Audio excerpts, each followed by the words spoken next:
Have you noticed there's a lot of fear going on at the moment, isn't there? A lot of fear. I mean, there's all that business that's going on in the Middle East. Now, to be honest with you, I don't really understand any of that, and I've not followed it. This has been going on ever since my childhood. And of course, it sort of started at the end of the Second War, a sort of big stirring up pot to make people very fearful and to get people annoyed and upset and angry and cross and holding their fists and waving and saying things like, well, something must be done. And then, of course, we've got that war that's supposedly going on in Russia and Ukraine, and all of that, and the various different stories that are coming out of that, and the people that are sort of dying, and the bad guys and the good guys, and a lot of fear mongering going from that. It just seems to me as if the fear porn is being ramped up yet again, because ultimately we know what it's all about. It's all about keeping everybody in a state of tension, in a state of worry, in a state of flux. After all, if the planet was just actually having a lovely time and everybody got on with their lives and was nice to each other, well, that wouldn't benefit the dark forces and their minions at all, would it? That wouldn't be advantageous, if I can say the word, to all those nasty people who have an idea of their own worth. They want more power and more control, and they do that by feeding off our fear. Well, I've not, as you will know on my channel if you're a regular viewer, I've not really taken much an interest in the Russia and Ukraine story, because let's face it, I'm not anywhere near there. I live down on the south coast of England in a place called Worthing, and it's very nice, thank you very much.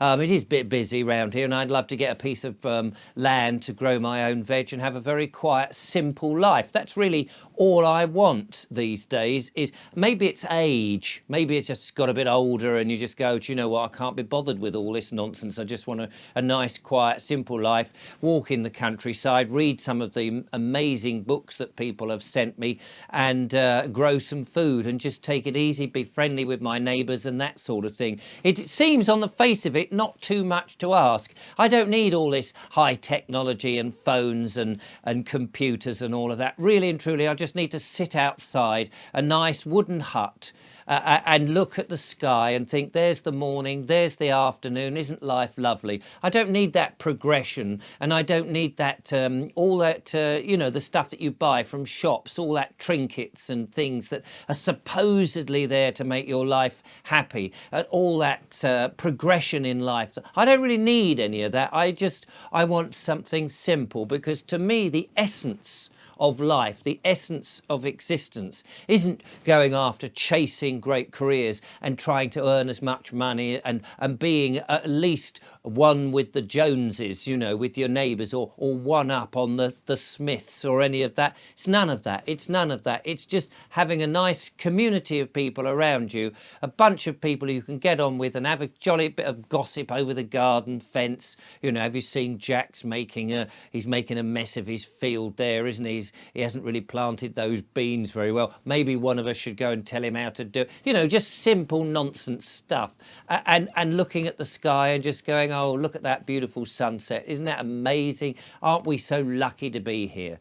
So I've purposely not got involved in all of this fear-mongering. And the last thing I really want to be doing is to bringing the fear-mongering or an interpretation of it onto the screens to sort of then add to you, the lovely viewer, your fear.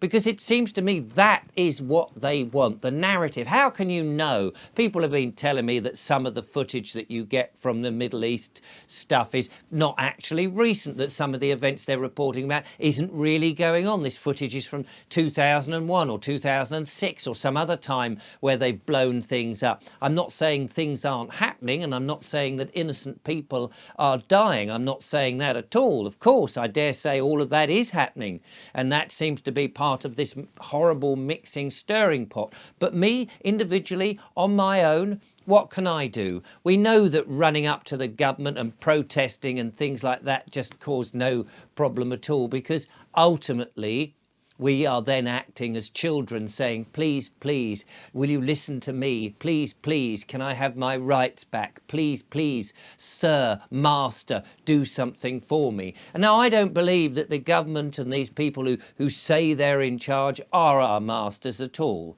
To me, if we have elected elders to look after us and to administer for us, they should be doing our bidding. And the moment they stop doing our bidding, the moment that they turn and they become more tyrannical and dictatorship, the more that they start using their artificial world of acts and statutes against us and start using the legal fiction, the pretend version of us, and summon us from the dead to their courts and try and have their wicked way with us, or they plant all sorts of nonsense on us, or they force us to watch that box in the corner of the room that's programming us, you know, that television, the telling lie vision machine that tells you stuff that you can't possibly see with your own eyes or hear with your own ears. The moment that I'm forced to do any of that, then for me it's game over, because what is the point? What is the point? So I purposely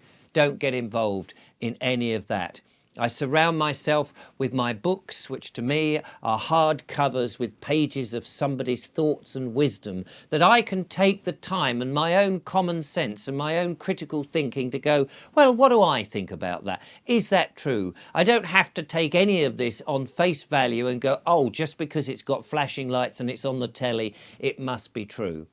I have worked out after 60 years of being on this planet that the things that are important to me are very simple things. I don't need to be drawn into this. So when I hear that there's a big fire in a multi-storey car park in Luton, for example, and I'm going, oh, is it an EV or was it a diesel car and all these, I don't really give a monkey's, to be honest with you. I mean, I feel sad if anyone has died or has lost their property, because if the insurance companies stitch them up, then obviously I'm very sad for those people who've lost vehicles and things like that and private possessions and things. Of course I feel sad for that, but I'm not going to get into the business of fear and fear mongering. I find that difficult. Now, I know that occasionally I bring on guests who tell us some of the situations in the world and what's going on, and we have to be aware of those things.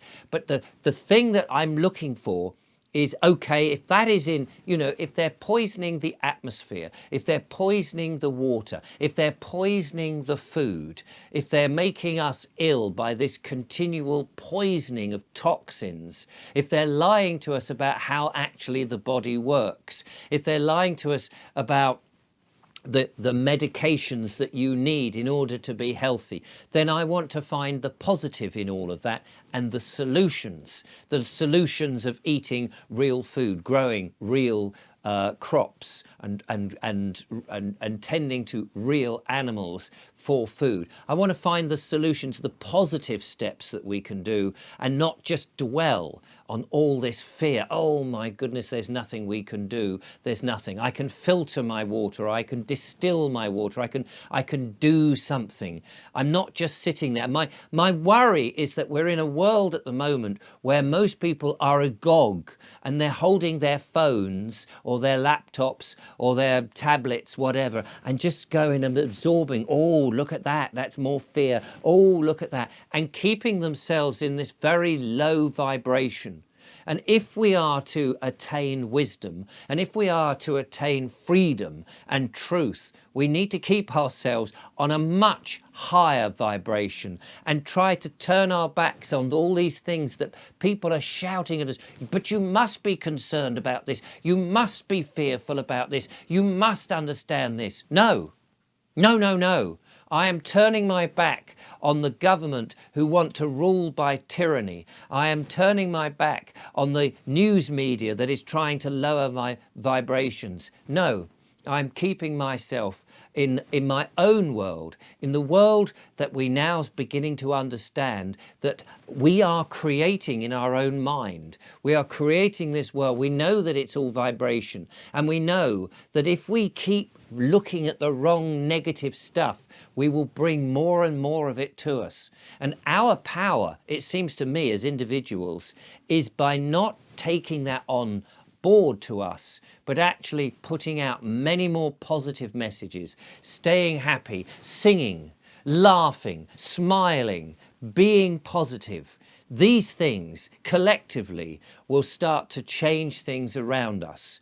I mean, I know it's esoteric and it's a sort of a, difficult thing for many people who are right down there going, oh, but we've got to worry about this and we must worry about this and what are we going to do about that all the time?